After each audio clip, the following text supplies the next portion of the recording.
പിന്നെ ഞാൻ നിരന്തരം അങ്ങോട്ട് എപ്പോഴും പോയി കാണലും കാര്യങ്ങളുണ്ട്.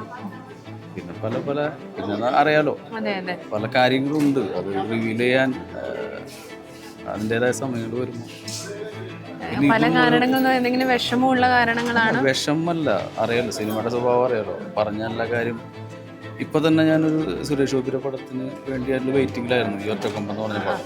അപ്പം അതിപ്പോൾ ഷെഡ്യൂളായി കിടക്കാണ്. അതിൽ എന്നെ വിളിക്കാന്ന് പറഞ്ഞാൽ ഇതുവരെ വിളിച്ചിട്ടില്ല. പക്ഷെ ആ ലൊക്കേഷനിൽ അതിന്റെ ഭാഗമായിട്ട് 2 പ്രാവശ്യം ഞാൻ പോയപ്പോൾ അവിടെ വേറൊരു ഡയറക്ടർ എന്നെ കണ്ടു.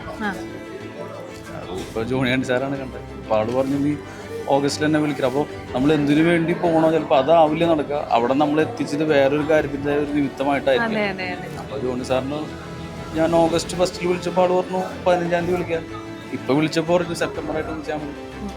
അങ്ങനെയാണ്. അപ്പോൾ നിമിത്തങ്ങൾ നമ്മളെ പലയിടത്തും കൊണ്ട് എത്തിക്കുകയാണ്. അപ്പോൾ ശുഭാപ്തി വിശ്വാസം കൈവിടാണ്ട് ഇരിക്കുക. നിങ്ങളുടെ എല്ലാവരും സപ്പോർട്ട്. പിന്നെ ഉട്ടോപ്പിയിലെ രാജാവില് എന്തായിരുന്നു ക്യാരക്ടർ? ഉട്ടോപ്പിയിലെ രാജാവിൽ നമ്മളതിൻ്റെ ഇതെന്താ വെച്ചിട്ടുണ്ടെങ്കിൽ പലപ്പോഴും പ്രോജക്റ്റിൻ്റെ അവസാനം അല്ലെങ്കിൽ എല്ലാ തീരുമാനങ്ങളും കഴിഞ്ഞതിന് ശേഷം നമ്മളവിടെ എത്താം.